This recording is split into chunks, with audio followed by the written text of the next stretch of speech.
Hi, నా పేరు శ్రీధర్. నేను వీడియోస్లో ఎలా మాట్లాడాలి, కెమెరా ముందు ఎలా మాట్లాడాలి అని నేర్చుకునే దానికోసం ఇది ప్రాక్టీస్ చేస్తున్నాను. సో మొదటిగా భగవద్గీత గురించి ఈ మాట్లాడదాం అనుకుంటున్నాను. సో హిందూ ధర్మంలో వేదాలు ఉన్నా కూడా వేదాంతము వేదాంతము అంటే ఉపనిషత్తులు మూడు ప్రామాణిక వేదాంతానికి వచ్చేసరికి మూడు ప్రామాణిక గ్రంథాలు ఉన్నాయి. దాన్ని ప్రస్థాన త్రయము అంటారు. త్రయము అంటే మూడు, ప్రస్థానము అంటే జర్నీ, ఒక టెక్స్ట్ ఆర్ ప్రామాణికము అని. ఆ మూడు ఒకటి మొదట ఉపనిషత్తులు, అవి 108 ఉన్నాయి. దాంట్లో ముఖ్య ఉపనిషత్తులుగా మనం 11 వాటిని చెప్పుకుంటాము. రెండవది బ్రహ్మసూత్రాలు.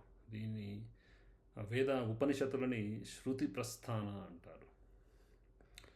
రెండవది బ్రహ్మసూత్రాలు, దాన్ని న్యాయ ప్రస్థాన అంటారు.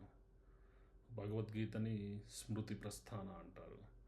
ఇది ఈ హిందూ ధర్మంలో ఆదిశంకరాచార్యుల దగ్గర నుంచి ఒక ప్రామాణిక గ్రంథాలుగా చెప్పబడుతున్నాయి.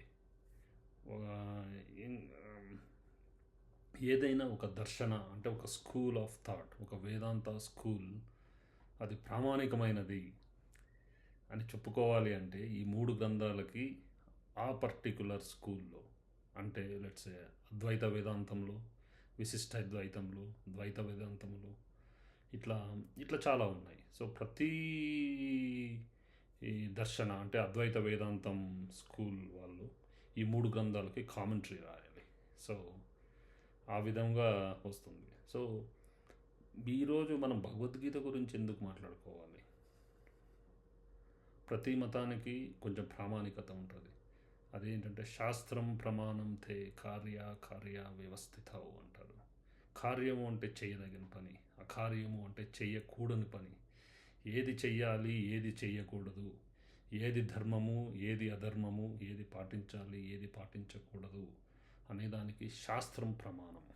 సో మనకు ఆ ప్రామాణిక శాస్త్రంలో యోగ శాస్త్రంగా భగవద్గీత చెప్పబడుతుంది. భగవద్గీతలో